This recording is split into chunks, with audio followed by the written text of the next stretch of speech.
today we're really talking about getting out the vote. And, I think a lot of folks like to think one of the reasons why it's called Get Out the Vote is because it's like getting people to the polling location or the polling center to actually cast their ballot physically at the polling station. But, that's changed over the past couple of years, especially with the pandemic, where I've been doing mail-in ballot for probably, I don't know, 20 years now, but just because I prefer to do it that way. That is a way to get out the vote, right? Is for folks to fill out their mail-in ballot. You could take it to a polling station. If you're here in Oakland, you can drive by the county courthouse and drop it in the mailbox or in their drop box. They have people sitting out there and you still get your sticker. And they changed the sticker. It's not just like the flag with the I voted. It's like a California voted with a check mark next to it, which I kind of liked better than the American flag one because I got issues with that American flag. But well, let's save that one for the next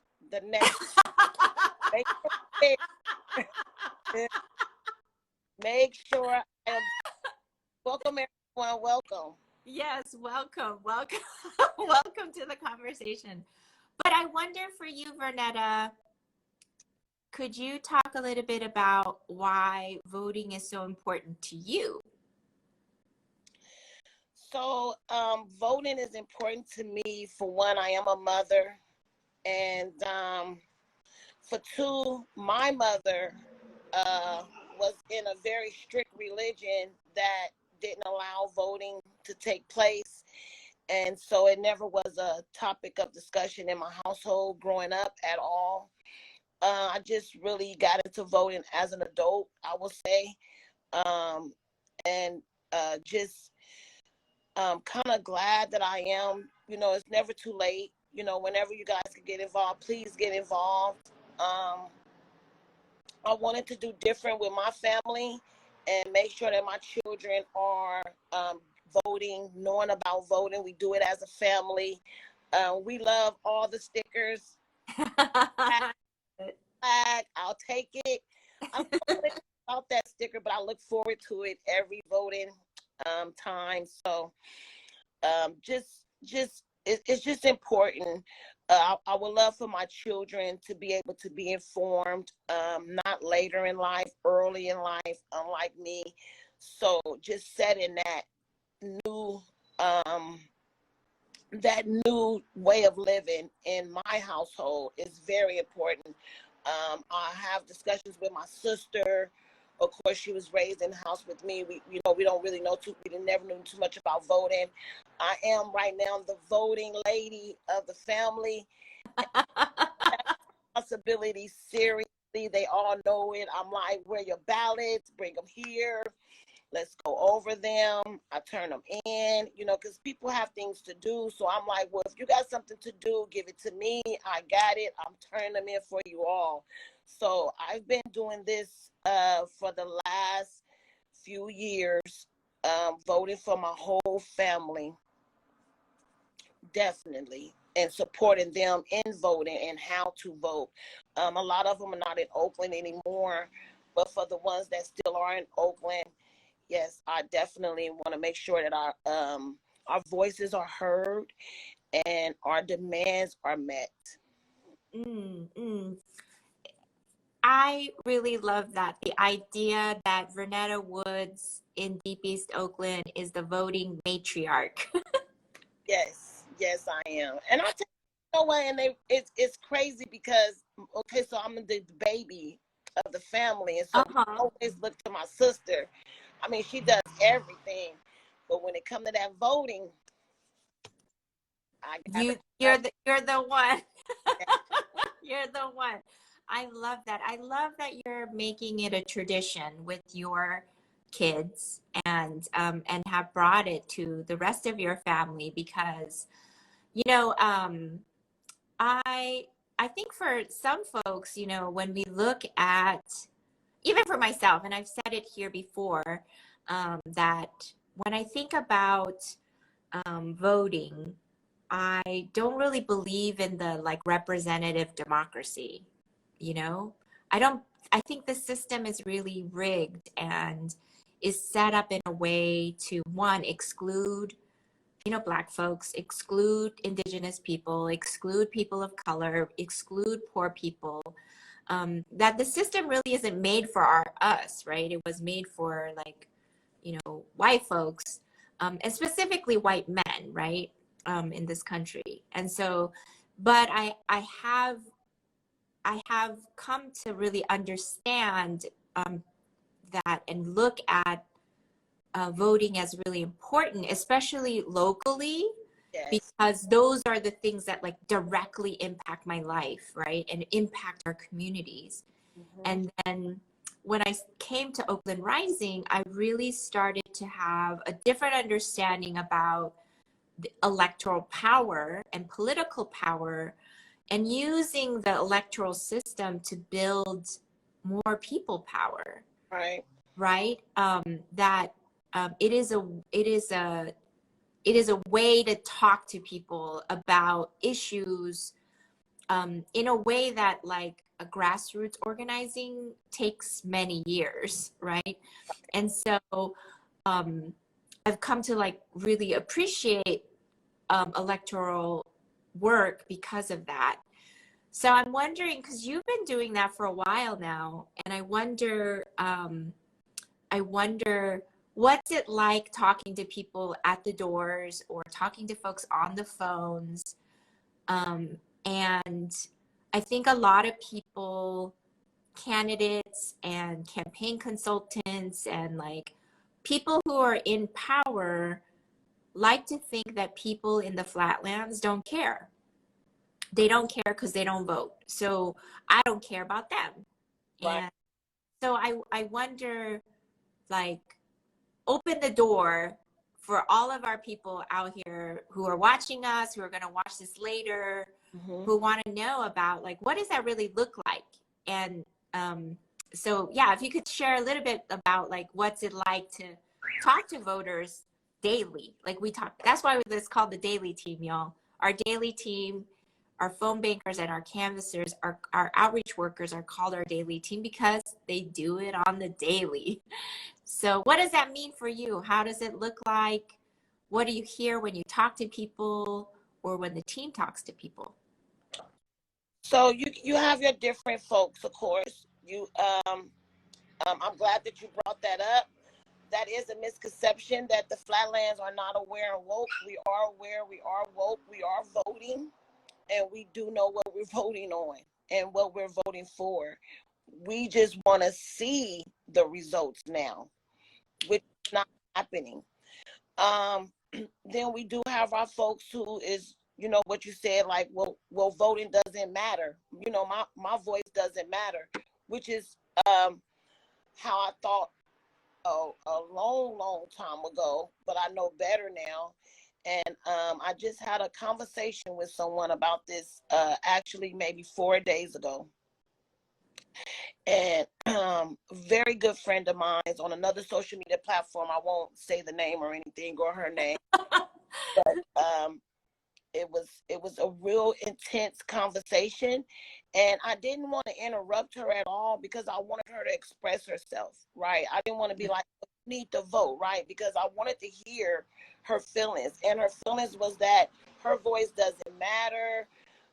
As long as she's living and alive, that's all that matters, as long as she's fed, certain things in her personal space, basically. As long as her personal space is okay, she's fine with that, because she feel like outside of that space, people don't care anyway. Because no one is tapping in her space to care. So that breaks my heart to hear that. It really did. But what I learned in the conversation was this, and what I told her. And I really felt, because by her having that conversation, it made me feel like if you had someone to really talk to you and break down the logistics of this voting thing, Mm. I think that you would think different. See, when people don't know what they're voting for or Right. why or who, then this is the outcome. Right. Right. But if we have someone there to educate ones that do have that mindset, I told Mm-hmm. her myself, I said, I think that you would have a different understanding about the way how you feeling. And you know what she said? Mm. That she thinks so too. Mm. See? Think so too. So it's not that people don't want to do it, they don't know how. And that's what people are not talking about. This is something that should and I'm glad that we are going to the high schools and we are talking to our seniors and our juniors about voting and politics. I personally feel that it should start earlier in school, as young as elementary. They introduce a lot of nasty things in elementary, like in Black history, they show videos of blacks being hung and bitten by dogs and hosed down with water hose, right? Why not teach them about voting in that space, Right. right? Well, because if you did that, then you'd be teaching people to be empowered. Exactly. Right. And so that's making me feel like you don't want people to be empowered. You want them to feel like they're worthless to worthless, bitten by dogs, because that's how one would feel. Right. But if we go into those spaces as early as elementary, like we do with our math, with our literacy, then they will be informed at an early age. And I'm not saying just like some heavy information, just the basics. We take it to the basics and we go up and up like the grade levels or something like that. Then Right. by the time they are juniors and seniors, they ready to run for office possibly. Well, Right? that's what they don't want us to do, right? And so I Well, wonder, Vernetta, then, I mean, I really appreciate the story that you shared about talking to your friend, because that to me is really where it's at, right? Is the folks that when we do go to the doors, we do talk to them on the phone, that um, that's where it matters, right? Like that's yes. where the rubber meets the road, basically what I'm trying to get to, right? Is and so when that was a conversation you had with your friend, but what is it like when you're like actually Lord. talking to people who have not been engaged, right? Who don't know about, who nobody came to tell them anything yet. What does that look like? They're excited. They're excited. They're excited that someone is in this district and actually taking the time out to explain measures, to explain. Well, right now we're dealing with more measures, but if it is a proposition, OR is there to inform them on what it is that we, feel as though the masses will be voting on in this election. And so we take that time out to thoroughly go through the information, and then we allow them to ask questions that we answer as well. We have our facts ready for them, and no question is not, like, how they say no question is a dumb question. Please ask, because this is how we learn. That's how we learn. You have to ask, because I could be telling someone at the door, right?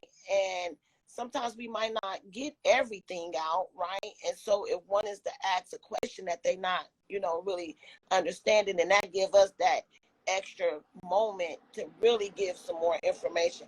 That's what I love the most, is when people say, well, what exactly is this, and how would this help us, Right. right? That leads into even a deeper conversation. Right. Right. I think it was like, last year, when there was the Reimagining Public Safety Task Force, and Oakland Rising was part of one of the teams of community folks who we conducted a survey, and then we presented our survey results to the Reimagining Public Safety Task Force.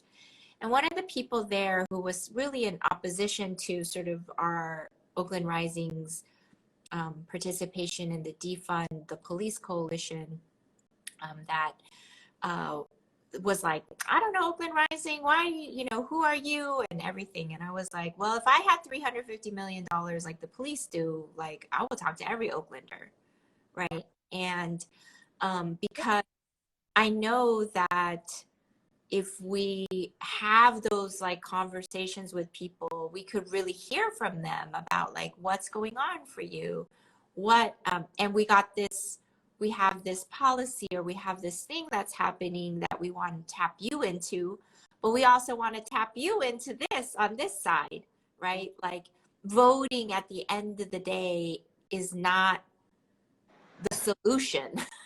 Does that make sense? Yes, that makes a lot of sense. Yeah. So like, and I know that for you, Vernetta, that you do a lot of outside of work, you do a lot of organizing, as a parent. And so what does that look like for you, right?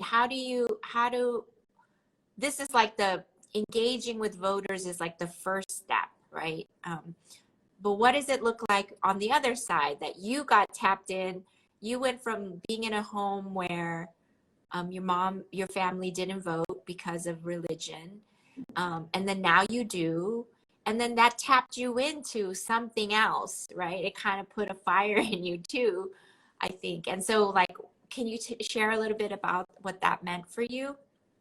I think it's just like for everyone else, the unknown, right? And you it's an urge to learn, an urge to know, and just the urge to do better. That whole saying, if you know better, you do better.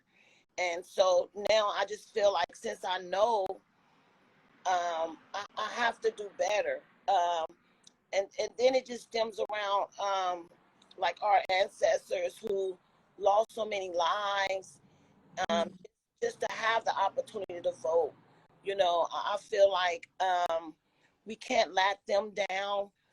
We have elders that is here, that still is here, that need us, need us to vote in a way that supports them, our children, right? So we have to protect those groups.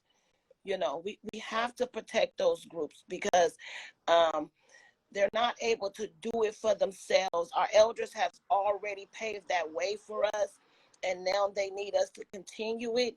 And our youth, they don't even know, unless parents are having these conversations with them or whatnot. But it's not in the schools at all, as far as like elementary and things like that, such, right? So we have to support them as well. So that's why I do what I do, because I know for a fact that if we're not voting, it's gonna affect others.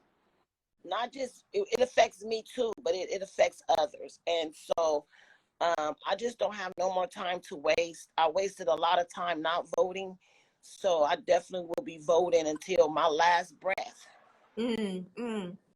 So on this ballot, there are a lot of things that are on the ballot. So there's a few races. So on this platform, we can't really talk about endorsements or how we would vote, but what are some of the like candidate seats that are really important to you, and to some of the maybe folks that that we're talking to in our community? Thank you for asking me that question, Liz. Oh, that's like you're warming up. All of the everything on this ballot is important. I am focusing more on the DA race, only because of some of the things that have been going on with the DA, and just the neglect of voters knowing that you can vote someone in this seat. Right. Over, right. A lot of people don't know that. Like, I never knew until right. a certain candidate ran right. last election. Right. And it's like, wait, you can vote someone in the seat? Yes.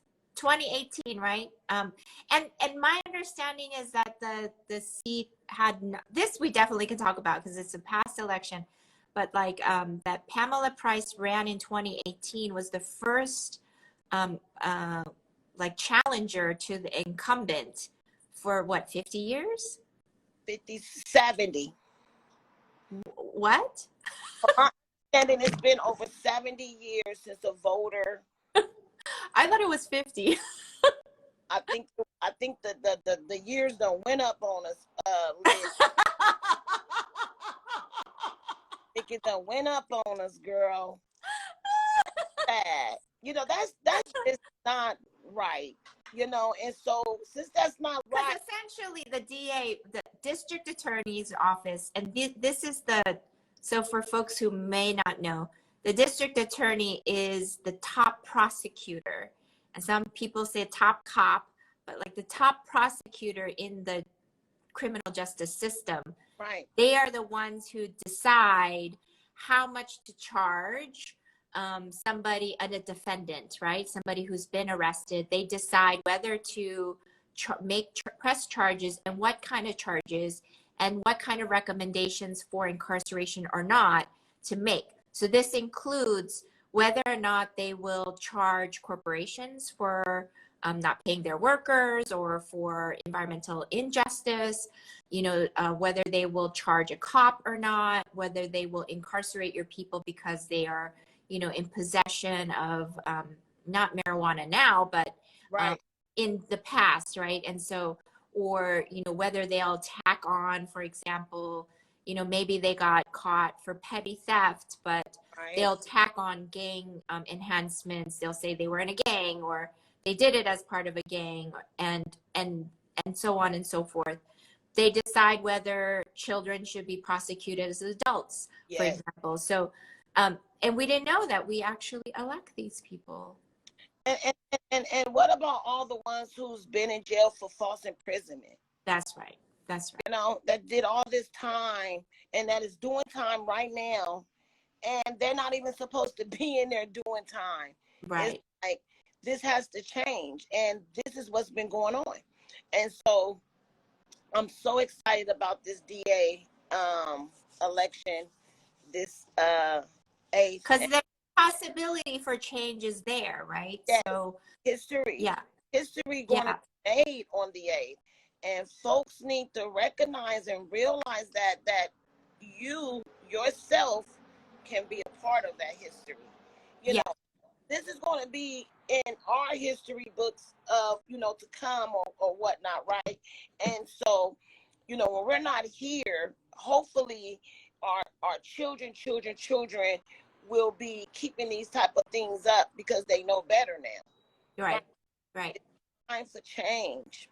And that's what I think is really important too, again, in this instance, is that your vote is not the last thing.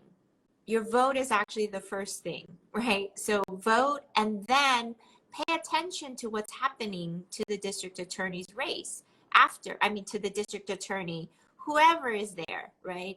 So to be a part of holding the district attorney accountable to that work. There are lots of organizations that do the work because a lot of people are like, I don't know where to tap in, right? So like, you know, Communities United for Restorative Youth Justice, the Justice Reinvestment Coalition, the Ella Baker Center for Human Rights. Those are Oakland Rising partners, but then some of our allies, you know, with Urban Peace Movement has been leading DA accountability work for a long time now. So these are the places I think folks can tap in. Are there other things or races or ballot measures or anything that are important for you? Measure W is also important to me. Hey, how you doing? I'm a community lady. I love it. Matriarch in so many ways. Measure W, of course, right? Democracy dollars, getting progressive people in office is very important. That's going to be a game changer. And Measure V. Of course, I'm a renter, and I also have a child who is in school, who also has a teacher who teaches him, right?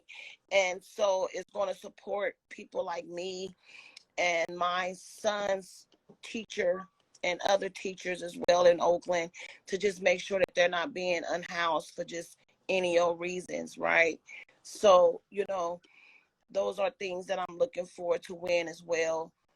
Definitely pushing hard on them on the daily team, every day, daily.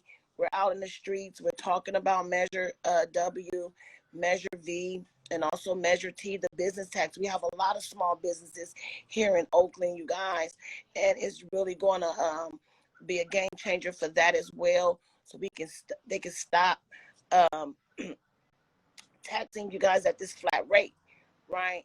So, I'm just excited about everything. Tomorrow is the day to just see what all of our hard work has come down to.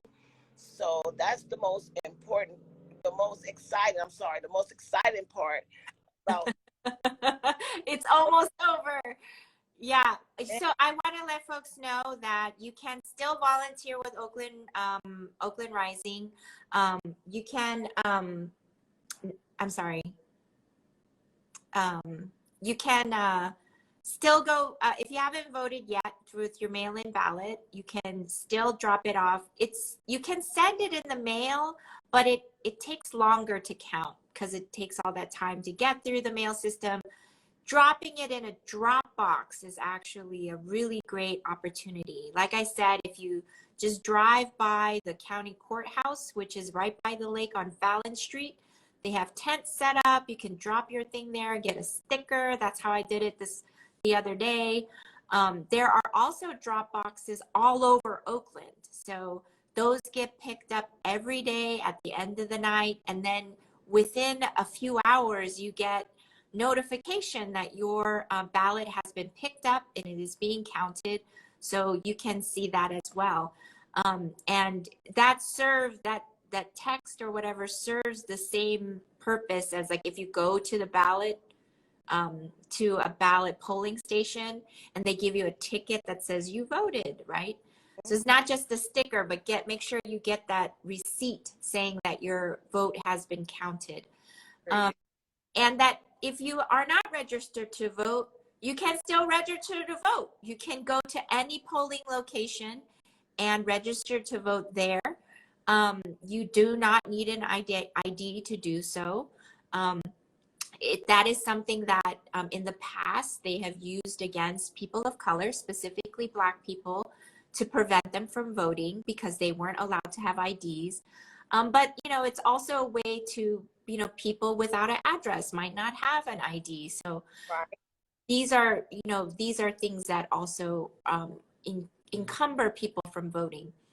The other thing that is important to know is that if you are formerly incarcerated, you can register to vote now, because we voted in the 2020 election to make sure that formerly incarcerated people have the ability to vote. So, and that was overwhelmingly agreed upon in the state. So now you have the right to vote. So please go register to vote. And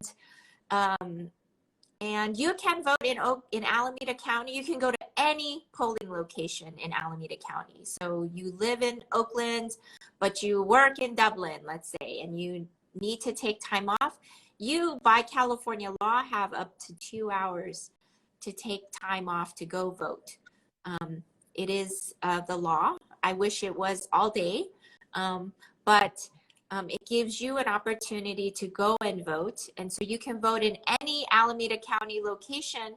The only caveat to that is if you show up there, you won't get the district specific, like voting for candidates, for example. You might not be able to vote for your district city council member if you are voting for that. Let's say you vote for the higher level, up county and up. And then all than some of the ballot measures. So that's something for you to consider. You know, voting closer to home helps you, but you still have the ability to vote on the state and the federal stuff, no matter where you vote in Alameda County. So you have no excuses, y'all. And I do know that if you are in like the Elmhurst area, you can go to Elmhurst Middle School. I think it's a new name now there as well. I don't know the new name of the schools. They done changed all the schools and things like that. But if you are familiar with Elmhurst Middle School, right here on 98th and Cherry, if I'm not mistaken, you can go there if you're in the area. That's where I will be going on the 8th tomorrow, early in the morning, and getting my sticker on my way out the door to go to work. Yeah, you can go to AC Vote. So that's Alameda County Vote, acvote.org. You can find a list of drop box locations. You can also find polling stations. I'm going to turn my camera around and show you. I actually have the list right here of places that you can vote. So you can see Lighthouse Community Public School, Allen Temple Gym, 81st Avenue Library. That's my favorite library, by the way. Library too. Yeah, Arroyo Viejo Rec Center, Eastmont Town Center, Brockhalter Elementary, Arena Center Atrium. That's the Coliseum, y'all. Mills College, United for Success Academy, Think College Now, Fruitvale Elementary, and in D2 we have St. Anthony's Church, William Chapel Baptist Church, and Oakland High. So these are all places that you can vote in Oakland in person. You can also fill out your mail-in ballot and drop off there as well. So thank you so much, Vernetta. I always appreciate talking to you. I always appreciate your perspective and the way that you enjoy talking to voters. Who are you saying hi to? Who My girl just popped in here, Yolanda. We call her Star. Hey, Yolanda. Yes. So she just popped in, gave us a few hearts. So I just wanted to say hi. Voting as well tomorrow. Thank you very much. I love it. I love the family tradition of voting together. Yes. That's amazing. Thank you for joining today, everybody. Aw, see, hey, Mom. Thank you. It's so cute. My eyes for that family love. That's so cute. I love it. I love that that it is a family tradition for you, Vernetta. Yes. So great. And this also comes from the teachings of Oakland Rising as well. I'm able to support my family through the things that I am learning with staff and my team, and we're working with the daily team, because every time you get something new, you know. That's right. Every time you get something new, and I'm just learning, you know, and I'm passing that information on. That's what we're supposed to do. So that's what I'm doing. I'm not going to hold it to myself. I want everyone that I can reach to get this information as well. I love that. I love that so much. And